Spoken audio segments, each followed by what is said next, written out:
bakristo bavandimwe, kristo yezu akuzwe. Mbifurije kugira umunsi mwiza. Dusangire amasomo matagatifu kiliziya umubyeyi wacu yaduteguriye kuri uyu munsi. Isomo rya mbere turarisanga mu gitabo cy'umuhanuzi Ezekiyeli, umutwe wa 34 murongo wa mbere kujya kwa 11. Naho zaburi ni ya 23. Ivanjiri yanditswe na mutagatifu Matayo, umutwe wa 20 umurongo wa mbere kugera kwa 16.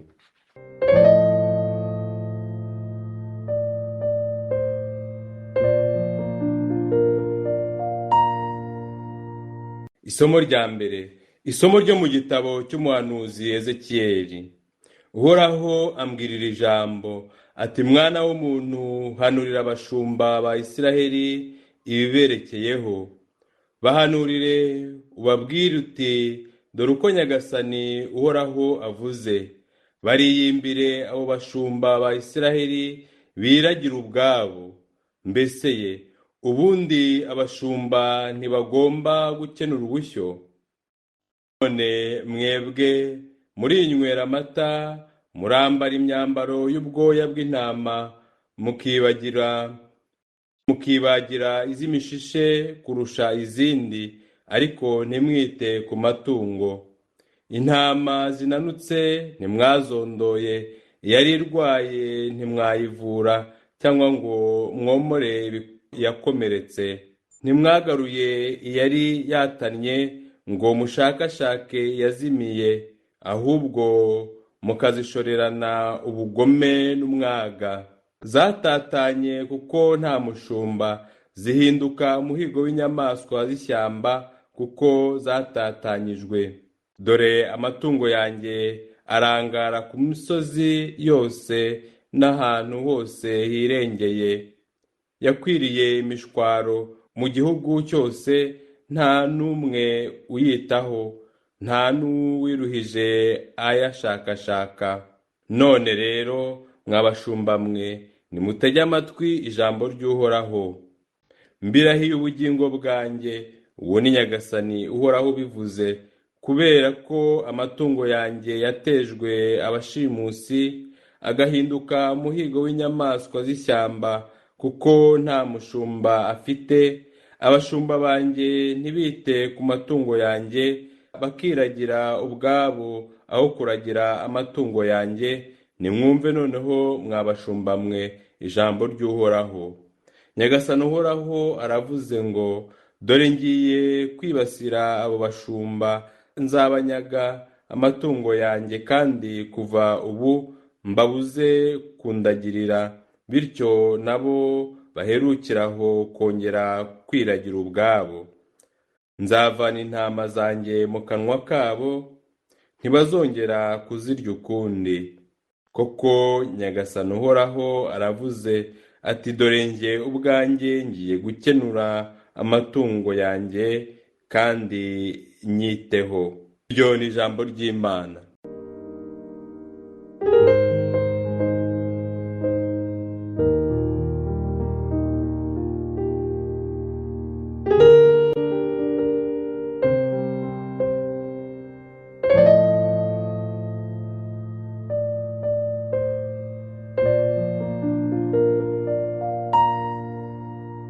Zaburi. Uhoraho niwe mushumba wanjye, ntacyo nzabura. Uhoraho niwe mushumba wanjye, ntacyo nzabura.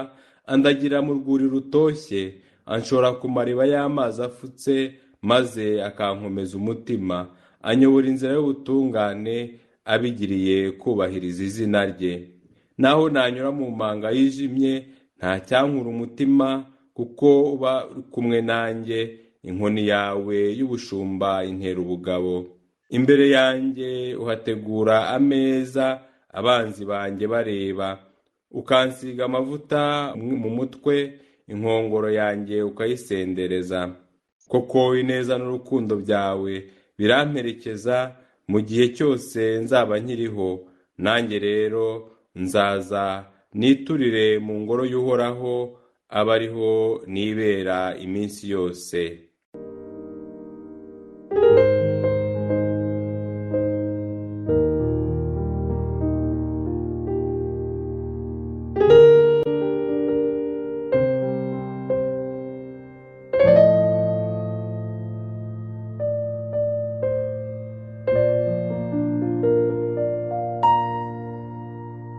nyagasani Yezu ntabane namwe. Amagambo yo mu ivanjiri ntagatifu uko yanditswe na Matayo. Muri icyo gihe Yezu abacira uyu mugani ati, ingoma y'ijuru imeze nka nyir'umurima wazindutse mu museke kugira ngo ararike abamukorera mu mizabibu. Amaze gusezerana n'abakozi idenari imwe ku munsi, abohereza mu mizabibu ye. Ngo asohoke nko ku isaha ya gatatu, abona abandi bandagaye ku kibuga. Arababwira ati, namwe nimujye mu mizabibu yanjye, ndi bubahe igihembo gikwiye. Maze bajyayo. Yongeye gusohoka ahagana ku isaha ya gatandatu n'ahagana ku ya 9 abigenza kwa kundi. Yongera kugenda ku isaha ya 11, abona n'abandi bahagaze. Arababwira ati, niki gituma mwahagaze ahangaha umunsi wose ntacyo mukora? Baramusubiza bati, nuko ntawaturaritse. Arababwira ati, namwe nimujye mu mizabibu yanjye. Bugorobye nyir'imizabibu abwira umuhingisha ati, hagamagara abakozi ubahe igihembo cyabo, uhereye ku baje nyuma uheruke abaje mbere. Nuko rero abo ku isaha ya 11 baraza, maze buri muntu ahabwa idenari. Aba mbere baza batekereza ko bari burengerezweho, nabo ariko buri muntu ahabwa idenari imwe. Bayakira binubira nyir'umurima bati, abaje nyuma bakoze isaha imwe gusa, ubagiriye nkatwe twahanganye n'umunsi wose n'izuba. We rero asubiza umwe muri bo ati, mugenzi wanjye ntacyo nkurenganyijeho, si idenari imwe twasezeranye? Fata ikiri icyawe maze wigendere. Njye nshatse guha uwaje nyuma nk'icyo nanguhaye. Sinshobora se kugenza uko nshaka mu byanjye? Cyangwa se undebye nabi kuko ngize neza? Ngo kuko abanyuma bazaba aba mbere, n'abambere bakazaba abanyuma. Ni ivanjiri ntagatifu.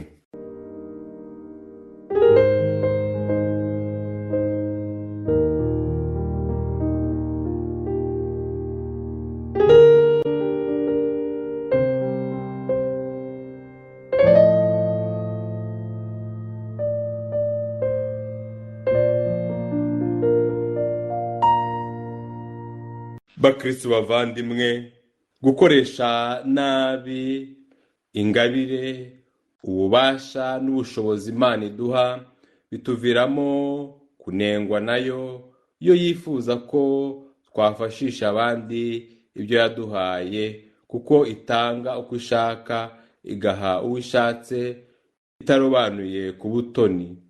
Niyo mpamvu dukwiye kwakirana ukunyurwa ibyo iduha, kandi tukishimira ibyo iha abandi. Mu isomo rya mbere, Imana iraburira abahawe ububasha n'ubushobozi ndetse n'inshingano byo kuyobora abantu bayo ku gakiza, ariko bo bakarangwa n'ubwikunde, uburangare, umwiryane n'amacakubiri, ubugome n'umwaga, maze bakananirwa kuragira ubushyo bwayo, bakananirwa kubwitaho, kubwitangira no kuburinda inyamaswa n'ibyonnyi.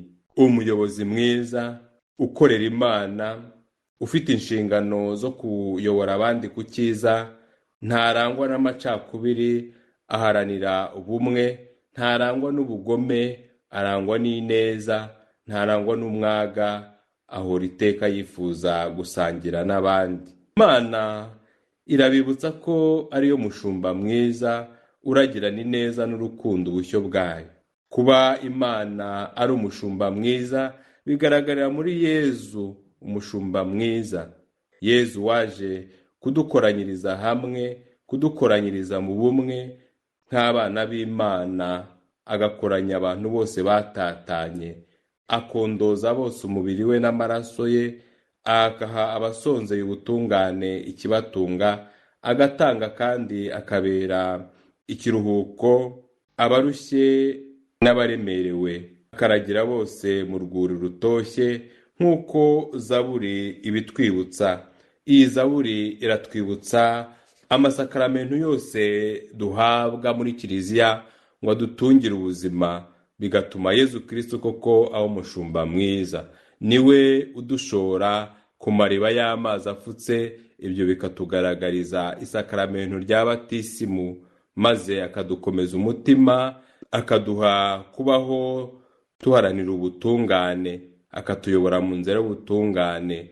Niwe uduhaza umubiri we, imbere yacu hategura ameza, ibyo bikagaragaza ameza y'Ukaristiya. Inkongoro yacu akayisendereza, bikagaragaza rya sakaramentu ry'Ukaristiya. Yezu Kristo ni umushumba mwiza, kandi inkoni ye y'ubushumba intera ubugabo, ibyo bikagaragaza isakaramentu ry'ubusaserdoti. Abarihawe bakaba bagomba kuyobora abantu ku neza no ku rukundo by'Imana, ya neza n'urukundo igaragara mu isakaramentu ryo gushyingirwa. Nsiga amavuta mu mutwe bitwibutsa isakaramentu ryo gusigwa kw'abarwayi no gukomezwa, ndetse n'isakaramentu ry'ubusaserdoti. Bivuze ko iyi zaburi itwibutsa ko Imana ubwayo ari itwiragirira kandi ikatubeshaho. Ineza n'urukundo by'Imana biraduherekeza igihe cyose twemeye ko byose tubihabwa nayo, kandi byose tukabihabwa nk'ingabire. Igihe cyose tumenye ko Imana itanga ikurikije urukundo rwayo, ikurikije ineza yayo, idakurikije ibyo dukwiye cyangwa se dufiteho uburenganzira. Ineza n'urukundo by'Imana biraduherekeza igihe cyose twemeye gushimishwa n'ibyiza Imana ikorera abandi. Ineza n'urukundo by'Imana biraduherekeza igihe tumenye kwigana Imana mu bwiza bwayo, tugakorera ibyiza abandi kuko natwe dukorera ibyiza. Igihe cyose tumenye ko tugomba gukoresha neza iby'Imana yaduhaye kugira ngo bifashe abandi kuyimenya. Mu Ivanjiri Yezu Kristo aradusaba guhindura uburyo butari bwo kumva no kumenya Imana. Arifuza ko tumenya Imana itangana urukundo, itabara, Imana itanga itagerera bamwe ngo yirengagize abandi. Imana ntitugirira neza kubera ko tubikwiye cyangwa twabikoreye, itugirira neza kubera ko idukunda, itugirira neza kubera ko idufiteho umugambi mwiza. Iradushakashaka, itwifuriza ibyiza, ntirenganya, kandi buri muntu afite umwanya we mu ngoma yayo, buri muntu afite umwanya we mu mutima wayo. Ntidukwiye kwinubira ugushaka kwayo. Natwe dushobora kugira imyitwarire nk'iy'aba bantu baje mbere batekerezaga ko bari burengerezweho. Muri kiliziya hari igihe dushobora kubona abantu bahabwa amasakaramentu bigasa nk'aho bitubangamiye mu mutima. Hari igihe tubona abantu baje nyuma yacu bahabwa inshingano zirenze izo dufite, bigatuma twinubira Imana. Hari igihe tubona abantu bafite ingabire nyinshi twe tudafite, kubera ko baje nyuma yacu muri kiliziya, bikadutera kwinubira Imana. Hari igihe tubabazwa n'uko abandi basubijwe mbere y'uko twasubizwa. Twirinde rero iyo myitwarire ituma dutekereza Imana uko itari, tukayibona uko twe dutekereza kuyibona, aho kugira ngo turangamire ubwiza n'urukundo itugaragariza. Tubeho turi abantu barangwa no gukoresha neza ingabire Imana yaduhaye, kandi twakira Imana, twishimira ibyiza idukorera n'ibyo ikorera abavandimwe bacu. Nyagasani Yezu nabane namwe. Ushobora byose kandi akabana nyir'impuhwe nabaha umugisha, abarinda bakomeza biteho, abaha amahoro. Imana Data na Mwana na Roho Mutagatifu. Amen.